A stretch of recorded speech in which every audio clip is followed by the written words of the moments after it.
yangi yil bilan xalqim, barchangizni kirib kelayotgan baxtli 2026 yil bilan chin qalbimdan tabriklayman. Lekin bugun men faqat tabrik aytib, chiroyli gaplar bilan cheklanib qolmoqchi emasman. Chunki yangi yil arafasida har bir oilaga, har bir ota-onaga, har bir haydovchiga, har bir tadbirkorga, har bir talaba va pensionerga bevosita taalluqli bo'lgan juda muhim masalalar bor.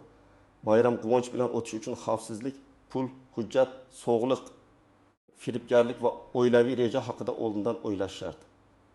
Men bu videoda sizga 2026 yilni xotirjam, tartibli va foydali boshlash uchun nimalarga e'tibor berish kerakligini aniq, sodda va amaliy qilib tushuntiraman. Bu ma'lumotlar hammaning uyiga kiradigan masala. Kimdir bayram xarajatida adashadi, kimdir firibgarlarga aldanadi, kimdir hujjat muddatini o'tkazib yuboradi, kimdir bolalar xavfsizligini e'tibordan chetda qoldiradi. Shuning uchun hoziroq kanalga obuna bo'ling, videoga like bosing va oxirigacha ko'ring. Men sizga bayramni faqat chiroyli kutib olishni emas, balki 2026 yilni to'g'ri boshlab olishni ko'rsataman. Oldin yangi yil deganda ko'pchilik uchun birinchi navbatda dasturxon, sovg'a, mehmon, salyut, qarindoshlar bilan ko'rishish va dam olish tushunilardi. Odamlar ko'pincha bayramni his tuyg'u bilan o'tkazardi. Bozorga borib ko'p xarid qilish, kredit karta yoki qarz hisobidan sovg'a olish, bularga pirotexnika sotib berish, hujjatlar va to'lovlarni keyinga qoldirish odatiy hol edi. Keyin esa yanvar oyi kelganda muammo boshlanardi. Pul tugagan, kommunal to'lov yig'ilib qolgan, kredit sanasi yaqinlashgan, kimningdir pasporti yoki haydovchilik hujjati muddati o'tgan, kimdir internetdagi soxta aksiyaga aldanib puldan ayrilgan. Hozir vaziyat o'zgargan. Bugungi kunda bayram faqat uyda dasturxon yozish bilan cheklanmaydi.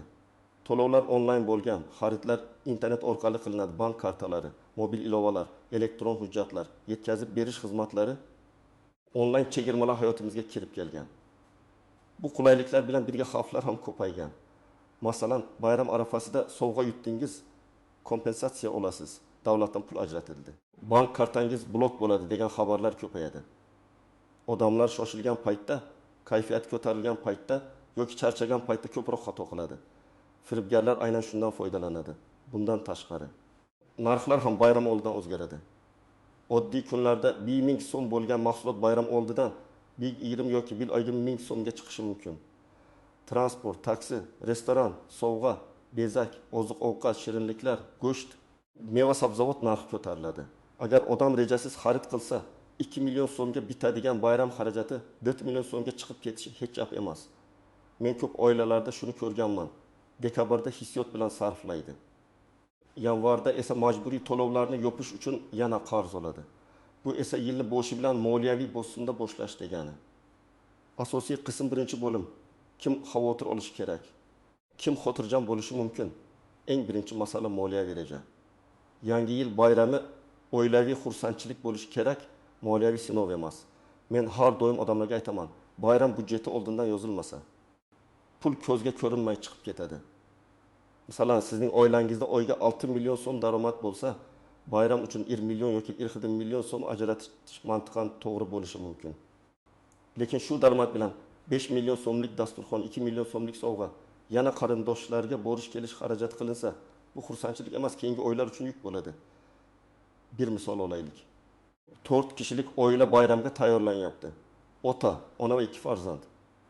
Ular dasturxon uchun 20 million 200 ming so'm, sovg'alar uchun 800 ming so'm, uy bezaklar uchun 300 ming so'm.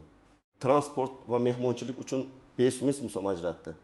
Jami 2 million 200 ming so'm bo'ladi. Agar bu oila oldindan shuni yozib olsa, har bir xarid nazoratda turadi. Lekin rejasiz bozorga chiqsa, bolalar ko'rgan narsasini so'raydi. Kattalar chegirmaga uchadi. Bayramda bir marta bo'ladi deb qo'shimcha xarid qilaveradi. Natijada 2 million 200 ming so'm emas, 5 million so'm ketadi. Farq 2 million 200 ming so'm. Bu pul yanvar oyida oziq-ovqat, gaz, elektr, internet, maktab yoki bog'cha xarajatiga kerak bo'lishi mumkin edi. Kim xavotir olishi kerak? Birinchi navbatda qarzborlar. Kredit to'layotgan, mikro qarzi bor. Qarindoshdan pul olgan yoki bank kartasida limitdan foydalangan odamlar bayram xarajatini 2 barobar ehtiyotkorlik bilan rejalashtirish kerak. Chunki bayram tugaydi, lekin qarz qoladi. Agar sizda oyiga 1 million so'm kredit to'lovi bo'lsa, dekabr oxiri va yanvar boshidagi xarajatlar kredit muddatiga ta'sir qilmasligi kerak. Kreditni kechiktirish jarima, penya. Kredit tarixining yomonlashishi va keyingi safar bankdan pul olish qiyinlashishiga olib keladi. Ikkinchi xavf guruhi pensionerlar va yoshi katta insonlar. Ular ko'pincha telefon orqali firibgarlarga nishon bo'ladi. Sizga yangi yil mukofoti chiqdi. Pensiyangizga qo'shimcha pul tushadi. Kartangizni yangilash kerak. Kod aytilgan qo'ng'iroqlar juda xavfli. Men aniq aytaman, hech qachon telefon orqali karta raqami amal qilish muddati. SMS kod, ilova paroli, pasport ma'lumoti aytilmaydi.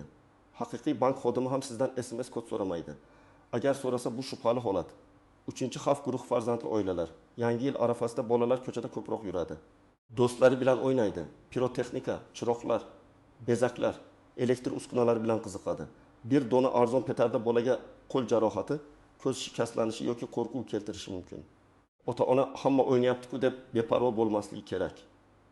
Bayram xavfsiz bo'lsa bayram, aks holda bir lahzalik beparvolik butun oilaning kayfiyatini buzadi. Kim nisbatan xotirjam bo'lishi mumkin? Oldindan reja qilgan. Xarajatini yozgan, hujjatlarini tekshirgan, kartasini himoyalagan, bolalarga xavfsizlikni tushuntirgan, mehmonchilik va yo'l harakatini tartibga solgan odam xotirjam bo'lishi mumkin. Xotirjamlik tasodifan kelmaydi. Xotirjamlik tartibdan keladi. Endi hujjatlar masalasiga o'tamiz. 2026 yilni boshlashdan oldin har bir odam o'zining asosiy hujjatlarini tekshirishi kerak. Pasport yoki ID karta muddati, haydovchilik guvohnomasi, avtomobil sug'urtasi, texnik ko'rik, bank kartalari, bolalarning hujjatlari, talabalik yoki ishga oid hujjatlar. Ko'pchilik buni keyinga qoldiradi. Lekin bayramdan keyin idoralar ish tartibi o'zgarishi, navbat ko'payishi, odamlar birdan hujjat yangilashga yugurishi mumkin. Masalan, siz 3 yanvar kuni viloyatdan Toshkentga ish bilan borishingiz kerak. Lekin yo'lga chiqishdan oldin avtomobil sug'urtangiz muddati 31 dekabrda tugaganini bilib qoldingiz. Bu oddiy unutishdek ko'rinadi. Ammo yo'lda tekshiruv bo'lsa jarima yoki boshqa muammo chiqishi mumkin. Yoki chet elga chiqmoqchi bo'lgan odam pasport muddati yetarli emasligini oxirgi kunda biladi. Aviachipta olingan, mehmonxona band qilingan, lekin hujjat sabab safar buziladi. Shuning uchun men har doim aytaman, bayramdan oldin 20 daqiqa vaqt ajratib, hujjatlar ro'yxatini tekshirib chiqing. Bu 20 daqiqa keyinchalik bir necha kunlik yugur-yugurni oldini oladi. Sog'liq masalasi ham muhim. Bayram dasturxonida yog'li ovqat, shirinlik, gazli ichimlik, turli salatlar, go'shtli taomlar ko'p bo'ladi. Sog'lom odam ham me'yorni oshirib yuborsa oshqozon bezovta bo'ladi. Qandli diabet, qon bosimi, yurak kasalligi, jigar yoki oshqozon muammosi bor insonlar esa ayniqsa ehtiyot bo'lish kerak. Masalan, qon bosimi bor odam tuzli mahsulot, dudlangan go'sht, mayonezli salat va gazli ichimlikni ko'p iste'mol qilsa, kechasi bosim ko'tarilishi mumkin. Bayram kechasi shifoxonaga borish hech kimga kerak emas. Men bayramda taomdan butunlay voz keching demayman. Men me'yorni aytyapman. Agar dasturxonda 5 xil taom bo'lsa, hammasidan katta porsiya yeyish shart emas. Oz-ozdan tatib ko'rish, suv ichish, juda kech ovqatlanmaslik, bolalarga shirinlikni cheklash kerak. Ayniqsa kichik bolalarga notanish shirinlik, rangli ichimlik, ko'p miqdorda shokolad berish allergiya yoki oshqozon muammosiga olib kelishi mumkin. Asosiy qism 2-bo'lim, istisnolar. Yashirin xavflar va ko'pchilik bilmaydigan nozik jihatlar, endi ko'pchilik e'tibor bermaydigan, lekin amalda juda muhim bo'lgan nozik jihatlarga o'tamiz. Birinchi nozik jihat, chegirma har doim ham tejash emas. Bayram oldidan 5% chegirma. Faqat bugun oxirgi imkoniyat degan yozuvlar ko'payadi. Odam shoshadi va o'ziga kerak bo'lmagan narsani ham sotib oladi. Agar 1 million so'mlik buyumni 700 ming so'mga olsangiz, lekin u sizga aslida kerak bo'lmasa, siz 300 ming so'm tejagan emassiz. 700 ming so'm sarflagansiz. Ikkinchi nozik jihat, onlayn xarid va yetkazib berish. Bayram oldidan buyurtmalar ko'payadi, yetkazib berish kechikadi. Ayrim soxta sahifalar paydo bo'ladi. Rasmda chiroyli ko'ringan mahsulot kelganda sifatsiz bo'lishi mumkin. Shuning uchun men onlayn xarid qilganda 3 narsani tekshirishni maslahat beraman. Sotuvchining shartlari, qaytarish sharti va to'lov usuli. Agar sotuvchi faqat oldindan to'lov talab qilsa, sahifasi yangi bo'lsa, izohlari sun'iy ko'rinsa juda ehtiyot bo'ling.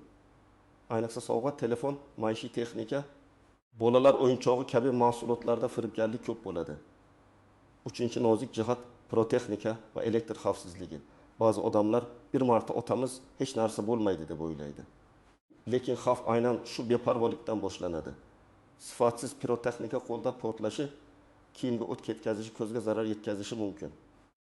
Uy ichida elektr girlyanda ishlatganda ham ehtiyot bo'lish kerak. Arzon va sifatsiz chiroqlar qizib ketishi, rozetkaga ortiqcha yuk tushishi, simlar erishi mumkin. Agar bitta rozetkaga bir nechta uzaytirgich, chiroq, isitgich, televizor va zaryadlovchi ulangan bo'lsa, bu xavfsiz emas. Ayniqsa eski uylar va eski elektr simlari bor xonadonlarda yong'in xavfi yuqori. 4-nozik jihat yo'l harakati. Bayram kunlari odamlar kechasi ko'proq harakatlanadi. Mehmonchilikka boradi. Ayrimlar charchagan holda rulga o'tiradi. Men haydovchilarga juda aniq aytaman. Charchoq ham xavfli. Spirtli ichimlikdan keyin rulga o'tirish esa mutlaqo mumkin emas. Uy yaqin, 2 ko'cha. Men bilaman degan bahonalar falokatni to'xtatib qolmaydi. Agar mehmondan qaytayotgan bo'lsangiz, oldindan taksi chaqiring yoki rulga xushyor odam o'tirsin. Bir kechalik ehtiyotsizlik nafaqat jarima, balki inson hayoti masalasidir. 5-nozik jihat. Oilaviy munosabatlar. Bayram arafasida ko'pchilik charchaydi. Xarajat, mehmon, ovqat tozalash, ishdagi yopilmagan masalalar odamni asabiy qiladi. Shunda oilada mayda gaplar katta janjalga aylanishi mumkin. Men buni ham amaliy masala deb bilaman. Bayramda kim nima qiladi, kim xarid qiladi, kim ovqatga yordam beradi, kim bolalarga qaraydi, kim mehmon kutadi, bular oldindan kelishib olinishi kerak. Ayollar hamma ishni bir o'zi qilishi shart emas. Erkaklar ham bayramni faqat tayyor dasturxon oldida kutib o'tiradigan mehmon emas, oilaning mas'ul a'zosi sifatida yordam berish kerak. Bolalarga ham yoshiga qarab vazifa berish mumkin. Biri dasturxon tuzatadi, biri bezaklarni joylaydi, biri kichik ukasiga qaraydi. Shunda bayram bir kishining yelkasiga tushmaydi. 6-nozik jihat ijtimoiy tarmoqlarda ortiqcha ma'lumot tarqatish. Bayramda odamlar uyini, sovg'asini, pulini, qayerga ketayotganini, qachon qaytishini ochib joylaydi. Bu xavfsizlik nuqtai nazaridan to'g'ri emas. Agar siz butun oila bilan 3 kunga boshqa shahar ketdik deb yozsangiz, bu yomon niyatli odamlar uchun signal bo'lishi mumkin. Men ijtimoiy tarmoqda shaxsiy ma'lumotni chexalashni maslahat beraman. Ayniqsa bolalarning maktabi, uyning manzili, qimmatbaho buyumlar, bank kartasi, chipta yoki hujjat rasmini joylamang. 7-nozik jihat. Bayramdan keyingi ruhiy tushkunlik. Ko'p odamlar yangi yilni katta umid bilan kutadi, lekin 2-3 yanvardan keyin oddiy hayotga qaytganda kayfiyati tushadi. Pul sarflangan, ish boshlanadi, maqsadlar katta, lekin kuch kam. Bu tabiiy holat bo'lishi mumkin. Shuning uchun 2026 yilga maqsad qo'yganda haddan tashqari katta va noaniq gaplardan qochish kerak. Bu yil bo'yib ketaman degandan ko'ra. Har oy daromadimning 10%ni jamg'araman. Haftasiga 3 marta piyoda yuraman. Bir oyda bitta kitob o'qiyman. Qarzimni 6 oyda yopaman deyish ancha foydali. Maqsad aniq bo'lsa, unga erishish osonlashadi. Birinchi qadam. Bayram budjetini yozing. Oddiy qog'oz oling yoki telefoningizdagi eslatmaga kiriting. 4 ta ustun qiling. Oziq ovqat, sovg'a, transport, qo'shimcha xarajat. Har biriga aniq summa yozing. Masalan, oziq ovqat 1.500.000 so'm, sovg'a 700.000 so'm, transport 300.000 so'm, qo'shimcha 500.000 so'm, jami 3 million so'm. Keyin o'zingizga savol bering. Bu summa yanvar oyidagi majburiy to'lovlarimga zarar qilmaydimi? Agar zarar qilsa, darhol qisqartiring. Bayram obro' uchun emas, xotirjamlik uchun bo'lishi kerak. Ikkinchi qadam, xarid ro'yxati tuzing. Bozorga yoki do'konga ro'yxatsiz bormang. Ro'yxatda nima bo'lsa, shuni oling. Ko'zim tushdi, arzon ekan. Kerak bo'lib qolar degan xaridlar budjetni buzadi. Agar oilangiz katta bo'lsa, mahsulot miqdorini ham yozing. Masalan, 2 kilogramm go'sht, 1 kilogramm guruch, 2 kilogramm meva, 1 quti shirinlik. Shunda ortiqcha mahsulot olib, keyin isrof qilish kamayadi. 3-qadam, hujjatlarni tekshiring. Pasport yoki ID karta muddati, haydovchilik guvohnomasi, avtomobil sug'urtasi, texnik ko'rik, bank kartasi muddati, bolalar hujjatlari. Ish yoki o'qishga oid zarur qog'ozlar. Agar biror hujjat muddati tugashga yaqin bo'lsa, uni bayramdan keyinga tashlab qo'ymang. Tegishli davlat xizmatlari markaziga, bankka, sug'urta tashkilotiga yoki mas'ul idoraga murojaat qiling. Borishdan oldin telefon orqali yoki rasmiy sayt orqali ish vaqtini, kerakli hujjatlarni aniqlab oling. 4-qadam, bank xavfsizligini kuchaytiring. Mobil banking parolini yangilang, SMS xabarnomani yo'qing. Kartangizni begona odamga bermang. Karta rasmini hech kimga yubormang. Agar sizga kod keldi ayting desa, darhol aloqani uzing. Agar shubhali havola kelsa, bosmang. Agar pul yechilib ketgan bo'lsa, darhol bankning rasmiy raqamiga qo'ng'iroq qiling va kartani blok qildiring. keyin ichki ishlar organlariga yoki tegishli tashkilotlarga murojaat qiling. Muhimi vahima qilmay tez harakat qilish. 5-qadam. Uy xavfsizligini tekshiring. Elektr chiroqlar, girlyanda, uzaytirgich, rozetka, gaz plitasi, isitgich, sham va boshqa xavfli manbalarni ko'zdan kechiring. Uydan chiqayotganda hammasini o'chiring. Bolalarga rozetka sim, pirotexnika va olov bilan o'ynash mumkin emasligini tushuntiring. Agar archa bezasangiz, uni isitgich yoniga qo'ymang. Sun'iy archa va bezaklar yonuvchan bo'lishi mumkin, kichik bolalar bo'lsa. Mayda o'yinchoq va bezaklarni qo'l yetmaydigan joyga qo'ying. 6-qadam. Yo'l rejasini oldindan qiling. Qayerga borasiz, qachon qaytasiz, kim rulda bo'ladi, taksi kerak bo'ladimi, bolalar bilan yo'lga chiqsangiz nimalar olasiz? Bularni oldindan o'ylang. Agar uzoq yo'lga chiqmoqchi bo'lsangiz, avtomobilni tekshiring. Shina, tormoz, mo'l, chiroq, hujjatlar, dori qutisi. Qishda yo'l sharoiti tez o'zgaradi. Shoshilish va tayyorgarliksizlik ko'p muammoga sabab bo'ladi. 7-qadam sog'liq uchun kichik reja tuzing. Uyda oddiy dori qutisi bo'lsin, harorat o'lchagich, bosim o'lchagich, shifokor tavsiya qilgan dorilar. Allergiyaga qarshi vositalar, bog'lov materiallari. Lekin o'zboshimchalik bilan kuchli dori ichmang. Surunkali kasalligi borlar o'z dorilarini bayramdan oldin tayyorlab qo'ysin.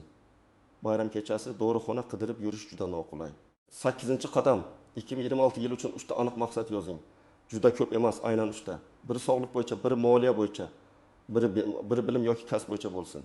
Masalan, sog'liq har kuni o'tib daqiqa yurish, moliya har oy 500 ming so'm jamg'arish, kasb 3 oy ichida yangi ko'nikma o'rganish. Bu maqsadlarni devorga ilib qo'ying yoki telefon ekraniga yozing. Har hafta tekshirib boring. Yangi yil faqat sana almashish emas. Odatlarni yangilash imkoniyati. 9-qadam. Oilangiz bilan ochiq gaplashing. Bayram xarajati qancha bo'ladi? Kimga qanday sovg'a olinadi? Qayerga boriladi? Kim keladi? Kim nimaga mas'ul? Bularni kelishib oling. Oila ichidagi anlik janjalni kamaytiradi. Farzandlarga ham tushuntiring. Bayram sovg'aning narxi bilan emas, mehr, e'tibor va birga o'tkazilgan vaqt bilan qadrli. Ba'zan 500 ming so'mlik samimiy sovg'a 500 ming so'mlik befarq sovg'adan qimmatliroq bo'ladi. 10-qadam. Yaxshilik qilishni ham rejangizga kiriting. Yangi yil bayramida qo'shni keksa insonning holidan xabar olish. Ehtiyojmand oilaga ozgina yordam berish, qarindoshlar bilan arazini yumshatish, ota-onaga qo'ng'iroq qilish, ustozni tabriklash katta savob va katta insoniylikdir. Lekin yordam ham imkoniyatga qarab bo'lishi kerak. O'zingiz qarzga botib, boshqaga ko'rinish uchun katta sovg'a qilish shart emas. Samimiy e'tibor ko'pincha puldan ko'ra kuchliroq ta'sir qiladi. Aziz yurtdoshlar, yana bir bor barchangizni yangi yil bilan, baxtli 2026 yil bilan tabriklayman. Men bugun sizga bayramni faqat chiroyli kutib olish emas, balki xavfsiz, tartibli, tejamkor va ma'noli boshlash haqida gapirdim. Asosiy fikr oddiy. Xarajatni yozing, hujjatni tekshiring, firibgarlardan ehtiyot bo'ling. Bolalar xavfsizligini nazorat qiling, sog'liqni asrang, yo'lda shoshilmang va 2026 yil uchun aniq maqsad qo'ying. Yangi yil har bir xonadonga tinchlik, halol rizq, sog'liq, mehr-oqibat va baraka olib kelsin. O'zbekistonimiz tinch, xalqimiz omon, oilalarimiz baxtli bo'lsin. Siz ham izohlarda yozib qoldiring. 2026 yil uchun eng katta maqsadingiz nima? Bu yilni qanday boshlamoqchisiz? Videoga like bosing, yaqinlaringizga yuboring va kanalga obuna bo'ling. Men esa siz bilan yana foydali, hayotiy va kerakli mavzularda ko'rishda davom etaman. Yangi yil muborak xalqim.